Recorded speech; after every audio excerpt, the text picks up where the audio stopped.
Il-mistoqsija li xtaqt nagħmellek hija jista' jkun li Alla jitraxxendi tajjeb u l-ħażin. Ġieli kkunsidrajta naf li fit-teoloġija Kristjana milli qed nifhmek kif qed tispjegali inti. L-imħabba does that. Jiġifieri l-imħabba hija issa filosofikament jiena għalija s-sens ta' mħabba huwa ikbar u iktar qawwi. Mill-ġustizzja. Mela, is-sens ta' mħabba huwa ikbar u iktar qawwi mis-sens ta' tajjeb. Tajjeb. U Alla fundamentalment, għalkemm Alla huwa ġust, Alla jaħfer, Alla jħenn fundamentalment. Jiġifieri il-ħnina tal-Alla jikbar mill-ġustizzja tal-Alla żgur. Għaliex? Għax Alla huwa mħabba first and foremost. Din hija interessanti. Ara, jiena naħseb din importanti nħarsu lejha meta nippruvaw jiena nħobb il-kliem. Jiġifieri naħseb hija importanti li nagħtu każ tal-kliem li nużaw. Għax meta nużaw ċertu kliem, bħal pereżempju Alla huwa ġust, nkunu naqra attenti li because they are metaphors. Fir-realtà meta aħna nitkellmu fuq Alla, dejjem hemm sens fejn jew fuq dak li huwa traxxendent, ġifieri insights tal-Kristjaneżmu. Meta qed nitkellmu fuq dawn l-esperjenzi biex nerġa' mmur għall-kurżità ta' Nadja, there is always a limit to the expression of words. Ġifieri il-kliem tagħna qatt ma jkunu qatt ma jirriflettu r-realtà b'mod komplut. Impossibbli. Eżatt. Ġifieri meta aħna qegħdin nitkellmu fuq Alla ġust imma ċansi żgħar hija naqra projection umana ta' ġifieri ġustizzja u l-ġustizzja tal-Alla hija ħafna ikbar minn hekk. Alla huwa mħabba, però hija ikbar minna dik għax naħseb anke aħna bħala bnedmin is-sens li inti tagħti kollox u li frankament tmur kontra kull loġika. Jien pereżempju nħobb ngħid fil-klassi jiena nagħlem teoloġija morali. Ma jiena nħobb ngħid fir-realtà kif il-ħajja nisranija primarja x'inhu l-krido tal-ħajja nisranija? Il-krido tal-ħajja nisranija mhix biss li inti dik li hija marbuta mal-ġudizzju universali, li inti titmal minnu bil-ġuħ, li inti tmur iżżur il-ħabs. Dik kwalunkwe bniedem tajjeb kapaċi jagħmilha. Dak li huwa tassew jirrifletti l-ħajja nisranija, jiġifieri dan is-sens ta' mħabba li fl-aħħar mill-aħħar l-ikbar eżempju tagħha tawna Ġesu Kristu hija l-beatitudnijiet fejn inti xorta tħoss il-paċi jekk inti ppersegwitat, xorta tħoss il-paċi jekk inti you're mourning, dik li huma straordinarji għax umanament huma diffiċli immens. Il-kont tajt inti li hija diffiċli biex tħobb imma biex tħobb l-għadu tiegħek. Ma jirnexxilek tagħmilha umanament, jiġifieri għandek bżonn xi ħaġa meta persuna tarah li rnexxielu b'xi mod jagħmilha di u rnexxielu jagħmilha b'mod awtentiku, ibelħek. Allura tħossok li you are touching something. This is not just human. Forsi hawnhekk ninterpella ftit l-istorja ta' ommi li għatija u li kella tfulija bħalma kienet qalet fuq il-podcast ġifieri li kienet diffiċli ħafna, kellha misser alkoholiku, batiet ħafna meta kienet tifla ommi. U meta kienet imbagħad meta kibret u gradwat u kellha ftit mezzi, kellhom negozju, kellha naqra risorsi tista' ma taqra li xwiċċi ma dak it-tiġu tek. Kellha naqra risorsi u letteralment għexet għal medda twila ta' ħajjita tfittex l-ġieħ fis-soċjetà u tipprova tindukraħ. Ma mlitiex minħabba xi sejħa reliġjuża, żgur. Jiġri anzi kienet kważi mhux għalek tistmer, imma kienet żgur kienet tgħid li isma' jiena m'għandix bżonn ir-reliġjon biex inkun morali, sewwa. Li hija xi ħaġa li ovvjament inti tisma' ħafna speċi dal-argument. Allura wieħed irid jinvestiga speċi dak il-fenomenu li inti tħoss li xogħolok fid-dinja huwa li tkun aġent ta' fejqan. minn fej ġej, żgur mhux ġej fil-każ Tommy, żgur mhux ġej minn xi twemmin li huwa mistiku jew eżoteriku jew reliġjuż, ġej minn fenomenu psikoloġiku ta' xi ħadd li ġarrab ħafna u ġieħ u l-mod illi mbagħad kibret issawret il-personalità tagħha seta' jiġri ħafna affarijiet jiġri dak li ġieħ isir kollha ħafna resentiment jew isir vvizzjata fuq id-drogi jew isir egoista ħafna affarijiet speċi se tmur ħafna postijiet, però l-postijiet li l-psika Tommy format kienet illi tkun essenzjalment jien ma nafx nies ġenerużi ta' sommi, onestament, meta nies jgħidu Madre Teresa, ma nafx kienet tagħmel Madre Teresa, imma ommi kienet l-istess, mhux l-istess, fis-sens kienet hekk li tara xi ħadd li qed ibati u tara kif se tagħmel biex ittejjiblu ħajtu. Sometimes at great expense. Yes. Great expense, like give until it hurts was my mother.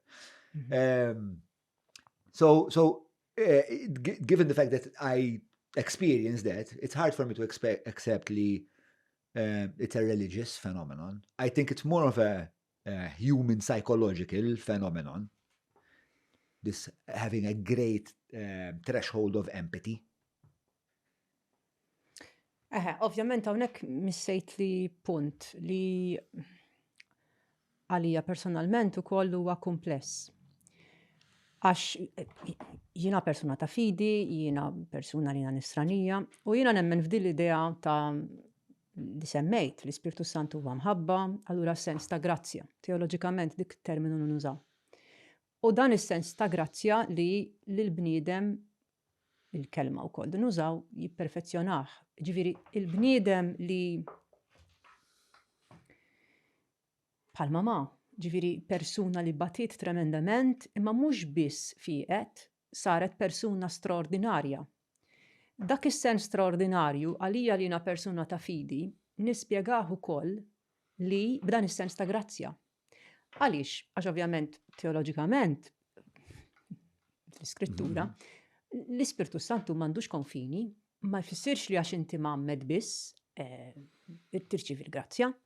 L-Ispirtu Santu qiegħed fid-dinja kollha, qiegħed kullimkien u m'għandux preġudizzi. Jiġifieri persuna li hija miftuħa biex tikber, biex tirċievi dan id-don straordinarju, ħadd tirċevih id-don straordinarju. U biex immur allura għad l-ewwel teżi li għamilt fit-teoloġija, għalhekk għalija kienet għamlet sens li jiena I question this whole idea ta' għana l-insara li nitkellmu fuq Ġesu Kristu li huwa is-salvatur ta' kulħadd. Mhux biss kif nagħmlu sens biha din reliġjoni differenti, imma anka kif nagħmlu sens biha b'dawn il-fenomeni meta inti għandek persuni li huma straordinarji. Jiena m'għandi l-ebda diffikultà biex insejħilhom qaddisin. Imma mhumiex insara, mhumiex mamdin, they don't proclaim Jesus Christ as Savior biex tuża terminoloġija. Kif nispjegawha din? Kif nispjegawha? Jiena l-mod kif kont wasalt li nipprova nispjegawha kienet kif spjegajta issa li fir-realtà għax kull bniedem maħluq minn Alla, kull bniedem għandu l-potenzjal li jirċievi l-grazzja. U Alla huwa għal kulħadd, mhux biss il-fejqan huwa għal kulħadd imma anke li nikbru għal kulħadd. U allura Alla xorta waħda ħajkumpanja l-persuna biex tikber. Imma anka għalija din spiċċat tfisser li allura jekk inti tajt li inti nisrani, almenu ifhem li għandek responsabbiltà kbira. Għax jekk ħadd ieħor li ma jgħidx li huwa nisrani kapaċi jagħmel dal-affarijiet straordinarji, inti li tajt li inti nisrani, suppost almenu you need to do the same. Il-fenomenu reliġjuż tal-Ispiritu Santu qatt ma kontemplajtu. Dejjem it-trinità qatt dejjem ikkontemplajta fis-sens li l-bniedem kien qed jipprova jinstanzja jew jippersonifika max li għal-aħjar metafora peress li l-Ispiritu Santu huwa Spiritu. Il-ħin. The Father being the past, the Son being the future, and the Spirit being, well, the breath of time, all of time. Always there, the omnipresence of God, kind of. Or omnipresence as a concept. Però ħajkoll irrid naħseb naqra iktar iktar fuq. Speċa jiena dejjem rajt il-valur illi inti tajt li speċa għandek soċjetà fej l-ispirtu talla jiet kattar. U fuq livell soċjoloġiku naħseb li hemm valur fiha li kollha qisu qed naqblu fuq il-valuri ta' dis-soċjetà x'inhi, illi għaw inqas affarijiet iżjien u aktar affarijiet tajbin u hawnhekk qisu għaw the spirit of God. And I always saw value in telling that story as a culture. Però qatt ma contemplate hekk x'inhu dan il-fenomenu li inti tiftaħ qalbek għal bidla pożittiva u b'xi mod jiġrilek kif ġara l-ommi. U ma nafx, naħseb il-mistoqsija tiegħi hija jew li qed nipprova nasal hija, ma nafx kemm mill-fenomenu tal-personalità ta' ommi huwa intern, estern, jew fuq xi dimensjoni oħra illi jiena bħala bniedem bil-fakultajiet limitati tagħna tiegħi jiena kapaċi nosserva. Ma naħsibx li fimt. Intern, estern. Intern, ġifieri tagħha. Ġiri jekkux fenomenu tagħha li poġġi. Li konta tissemmi psikoloġiku. Eżatt, psikoloġiku. Ma nipprova nirfrejmi aħjar. Psikoloġiku, soċjali, jew eżoteriku. Jew ikbar. Jew ikbar, jew eżatt. Li ħansejħu l-spirituali. Era l-spirituali. Sewa, ma nafx kienet is-somma, biex ma nafx jekk hux taħlita ta' kollox. U din hija li xina għatlek għalija wkoll Nadja li persuna li nemmen, nagħlem it-teoloġija, eċetera, u issa qed nipprova nsir psychotherapist. Għalija Nadja wkoll hija komplikata din propju għax anka for me it is very very difficult to draw this line. Jien ma naħsibx li that line can be drawn. Ġifieri ma naħsibx teoretikament you can draw the line. Però fir-realtà dawn huma imħaltin, dawn huma ħaġa waħda. Aħna anke bil-Malti ngħidu għadin ejn ruħek biex Alla jgħinek, ġifieri meta kont qed ngħid li inti tinfetaħ. Qisu jrid ikun hemm dan is-sens ta' xewqa. Ġifieri u għaktu fil-free will naħseb hemmhekk. Hemmhekk, issa rajt li moħħi. Il-kapitlu li jmiss. Hemm is-sens tal-libertà. Jiġifieri meta Alla joħloq, il-bniedem joħolqu liberu. Imma fejn ħalaqna mnejkin. Jew bil-potenzjal li nkunu mnejkin. For sure, żgur li il-luttajt ma dil-mistoqsija. Kombinazzjoni kontet niddiskutija fil-lectures. Dil-ġimma. Once again, hemm storja wkoll, ġifieri it-teoloġija dejjem tibda bl-istejjer, by the way, li wkoll hija interessanti. Il-libertà tal-bniedem ukoll. Hija is-sens li l-bniedem liberu tfisser ukoll li inti tispiċċa bla ma taf, you shoot yourself in the foot. Ġifieri kont qed nitkellem fil-klassi fuq teologu dan, insomma, ortodoss, Maximus. Fir-realtà huwa qaddis anke fit-tradizzjoni Latina. Insomma, Maximus the Confessor li dan kienet jirrifletti fuq il-famuża storja ta' Adam u Eva, insomma, kif dawn ma bdewx il-Alla. Bro, il-mistoqsijat li missi hija quote ta' Adam u Eva, għastemmen. Interessanti ħafna, ġifieri, ma nafx kif qatt maltajna qabel u fuq il-każin biżil għajna. Skużani, kompli imma. Fej kont wasal. Li kellek da Maximus the Confessor li beda jirrifletti għalfejn. Eżatt. U da pratikament kienet jirrifletti qisu qed jipprova jaħseb. Alright, aħna għandna din l-istorja ta' Adam u Eva. U l-istorja ta' Adam u Eva aħna naħsbu fuqha li issa hemm l-istorja ta' Adam u Eva biex naħna nispjegaw għaliex fid-dinja mis-sofferenza u għaliex il-bniedem essenzjalment jiżbalja kultant anke kważi bla ma jrid. U Maximus jisu kienet jagħmel step back u jipprova jaħseb jekk aħna il-bniedem nafuh taħt din il-kundizzjoni ħansejħula ta' dnub. Kif kieku nimmaġinaw li Alla ħalqu oriġinarjament? U jien affaxxinani kif hu jispjega, għax hu jispjega li Alla ħalaq il-bniedem f'armonija totali. Armonija totali miegħu innifsu, jiġifieri l-ewwel ħalaq il-bniedem arwien, di importanti.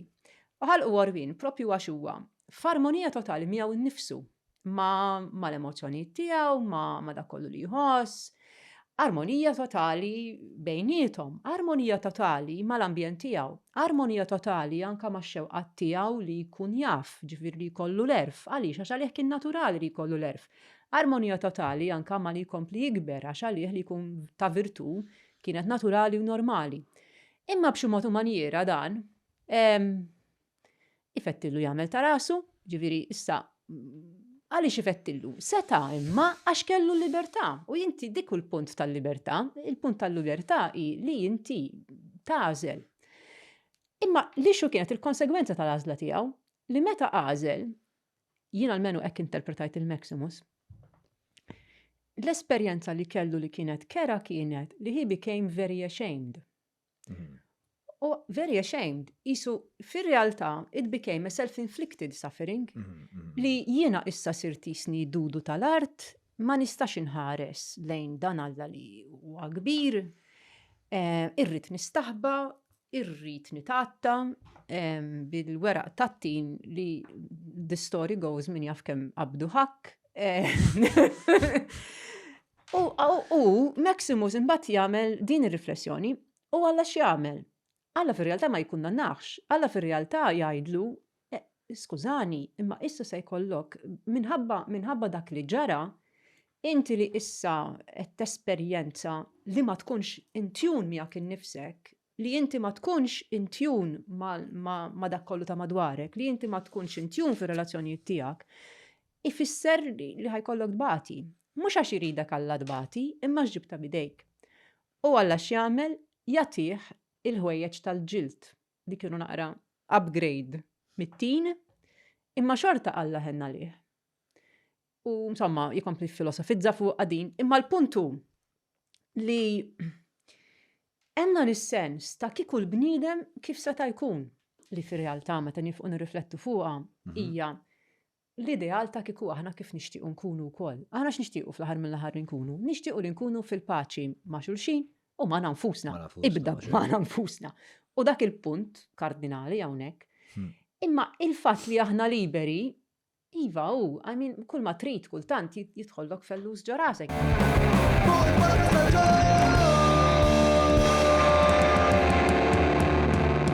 Mela tlaqna?